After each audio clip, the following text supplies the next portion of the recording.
Hey, I'm Birdman. I'm Bruce. Time to get on target at The Hub. Here we are, 2020. Yep. Still only like the first week and a Couple half. weeks out for Yeah. from SHOT though. Yeah. Getting close. Show's coming up. We're But it's ordering. funny, people are starting to release things now. They're releasing new things, ammo, guns, and stuff like that. We're here to talk about one of those today. Did we supposed to answer a question first? You wanted to, I think I answered it was directly to a review I had done. So yeah, I saw a question pop up, and then there was somebody else was asking about. 17 or something? Yeah, that's what it was. HMR 17. Oh, for protection, yeah. I think the answer would be, personally, that a 17 or a 22 Magnum, the same casing length, one's neck down to 17, are best in long barrels. They need barrel to get the horsepower out of them. So if you got a shorter barrel, like a protection gun, if that's what you want to rimfire, if you've made your mind up for that, you'd want it to have a longer barrel and probably too long to carry. Yeah. I probably, with the snub nose, just stay with a 22 long rifle if that's what you wanted, and do something like a Velociter 40 grain. It's going to run probably 900 and some feet out of that 2-inch, so it's not going to be more than maybe 200 feet difference. Well, it's funny we talk about that size of a projectile. Yes. And one way to make it go faster is to give it longer barrel. The other way to make it go faster is make them different. More power. Yeah, more powder behind it. Yes, and that's what we're going to talk about again today. So guess what we got here? The one you were asking about. Yeah. The thing is, we got to thank the company and thank Mike for, actually, we have a rental 57. Yeah. Ruger 57. Ruger 57. Also, we have that other Ruger too we'll talk about next week. But it's actually can be shot. This one's been shot a few times already. I opened it up and cleaned it just because it wasn't clean from the manufacturer, just to look at it. So I'm excited about this because of the fact that the other 5.7 that's existed has been the FN. Yeah. Its price point is double what this gun is. Roughly, yes. Yeah. So this one's roughly, and I'm not sure where it's going to be. I think it's right around $700, give or take. Maybe a little less when it comes out. Maybe a little more. It is out now, but we don't have a price on one because we only have one. Right. And so it's on the range, and we have it in front of us. Just so everybody knows, we schedule all these, and these are previously recorded. So why don't we show you shooting it? Yeah.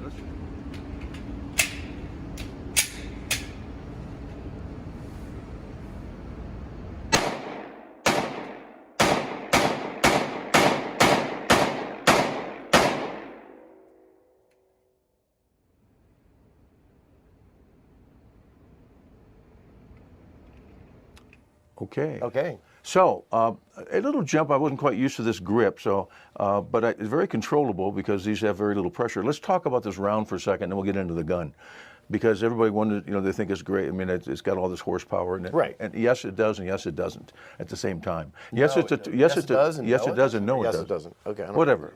That probably said that wrong.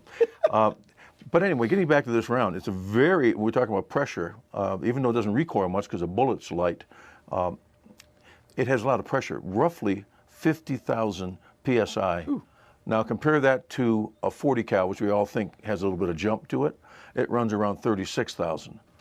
So, I mean, it's pretty hot. Right. You get into the 500, you get up to 65,000, but it's a very pressured load. What's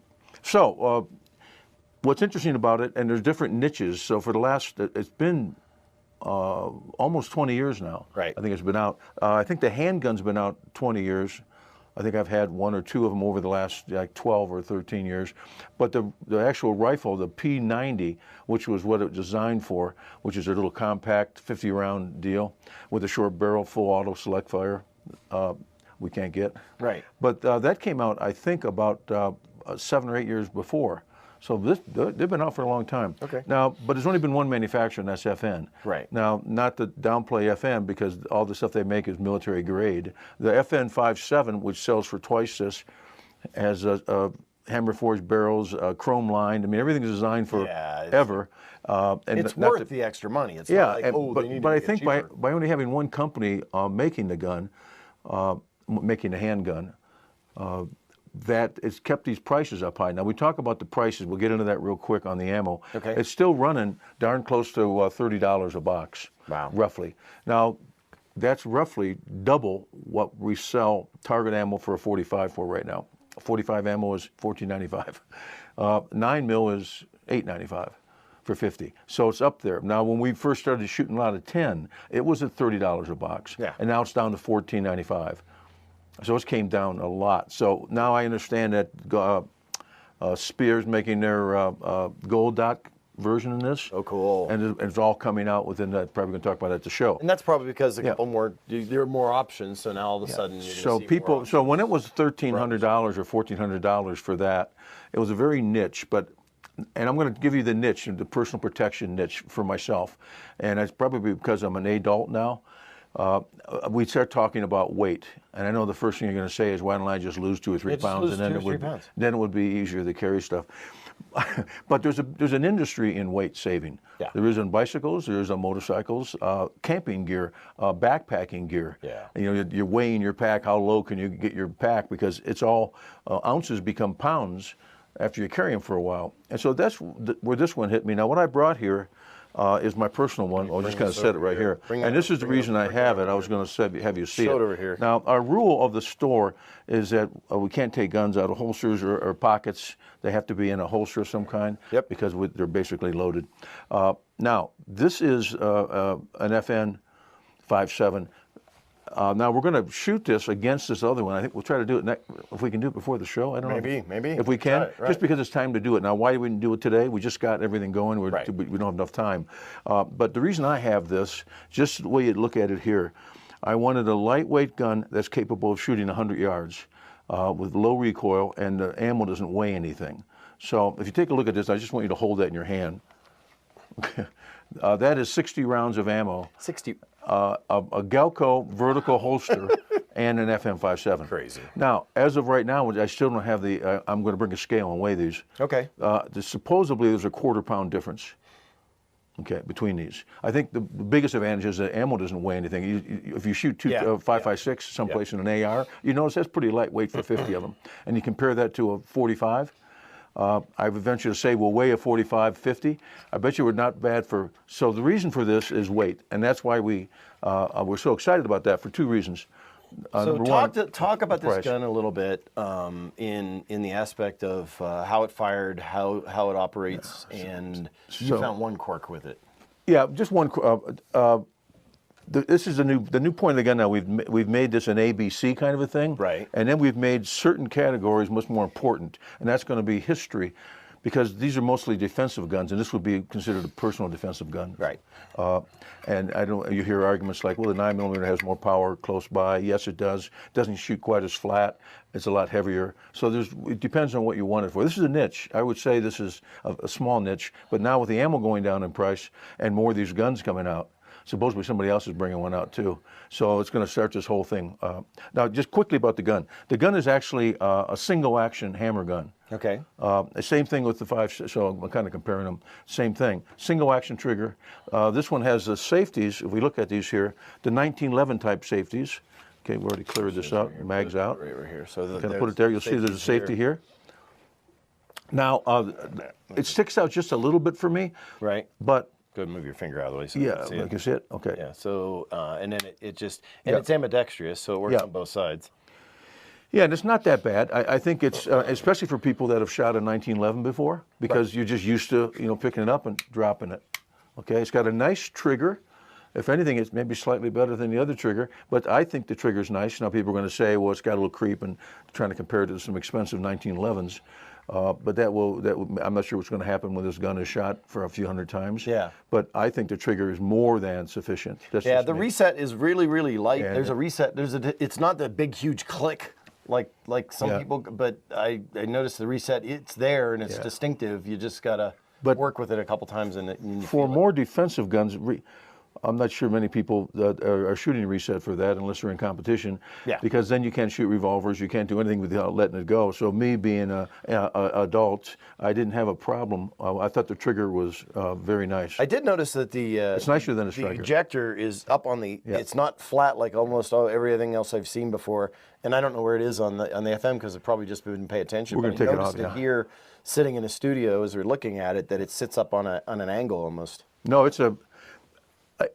I can't talk enough about how I like this gun. With this, I like the sights. The other thing off the top, it sits lower in the hand, and you see how low it sits. It kind of reminds you of that new Beretta. Yeah. And it reminds you of a Glock. And I think that's part of that, moving that up on that angle, Yeah. the ejector, because it made this slimmer at the top part. Whatever it is, it's It's got a nice feel. Yeah. And it's slightly smaller than a 5.7. So when we do the comparison, it's just I think it's a great gun. So how do we only shot at 10 rounds. And it got to take some getting used to because the grip feels different. It's a wider grip. Looking at the magazines, now if you haven't seen, now we're going to break the only rule we've ever had with having a live ammo. I want to show them the cartridge, and then we'll kind of show them that because that's a trick. Yeah. And I didn't know, I knew how I loaded my 5.7, so I just tried to load it the same way. Yeah, this doesn't load like, if you tried to load this like a 9mm or something like that, you're going to have an issue. And just for that, I'll open this up and kind of lock it open. How's that? We'll take it away. Like that. Take it away. It's not even here. Okay, so now we have So it's ammo. just literally the ammo. Basically, it's you shove it in. Yeah, I shoved it in wrong. So straight down. So straight down. Here, here we go. And so here, I don't do this, but this is just like a AR-15.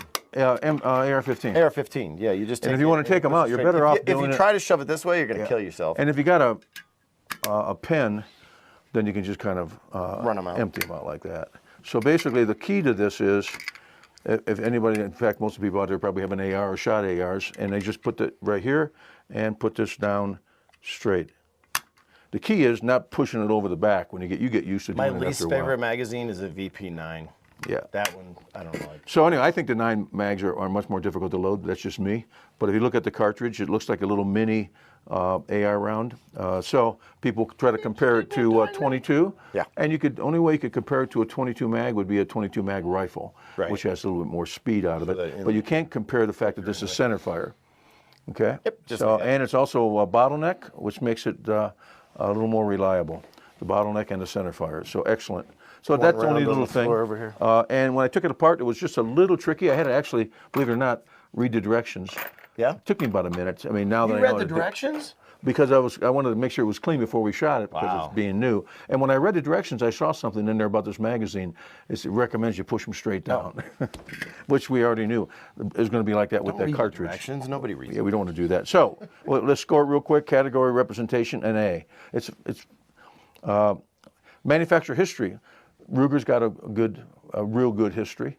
I'm not with this gun, but It's got a good history. So that's got an A for the manufacturers. Now we're going to be putting some emphasis on manufacturers and history because of how we're going to rate these. Intuitive safe handling. It reminded me of a 1911. Right. It's got a nice trigger. Carry options. Now it gets a C only because it has to have a holster. But that C is not going to affect that score that much because other things are more important. Right. But we just want to let people know that this is definitely a holstered gun, just like a 1911 is. And then you probably have a little bit of difficulty. They're starting to make them now. They're starting to come out with holsters, especially since Ruger's making them. Right. Function. We only did an A. And we'll know more when we run it against the 5.7. I'm interested in the comparison between the two. We can't wait to do that. I think it's going to be fun. Feel, an A. Now, it costs $700, which doesn't mean that's a lot of money to a lot of people, and it is a lot of money, but it's not $1,400 like a 5. $699.95? Yeah, well, whatever. Yeah, probably what it's going to be. Shootability, we saw it shoot. So, but the overall score is going to be a B with an asterisk, of course, for letting people know why we're giving it a B when almost all of them were A's, except for one C. And that is it's new. I want to see this thing run a little bit because for us now, for our opinions on things, if it's going to be a personal defense gun, now if it's a target gun, you could score it better, but then you're still spending $700. We want to make sure that we have some reliability, and we'll find out the next month or two, I'm sure, just looking at the way they build it. But it is a high-pressured round, so we'll see how it handles for Should be good. A few weeks or a month. So we give it a B, and we're going to compare it and find out. And maybe FN's going to have to change their 5.7 first time in 20 years. Actually, they did change it slightly with a few things on it. Oh, did they? Okay. Still actually the same. Yeah. So, great gun. It was fun to do, and we have one to rent. Yeah. Hey, make sure you're checking out the Hub Facebook pages, or Facebook page, sorry, and of course the hubaz.com. A lot of fun things happening and going on, and we're working our way through winter. You can come in, shoot at the range, keep your skills up, and not have to freeze your butt off outside. So, anything else? I think that'll do it. We're looking forward. This is going to be a fun year. Yeah, it should be cool. Hey, I'm Birdman, and I'm Bruce, and be safe. Okay. So tell everybody. Now's the time. I mean, we're really glad about the subscription, so thank you very much, and we'll keep it up. And we changed a couple things. Hopefully, make it easier. We'll talk about that. But thank you.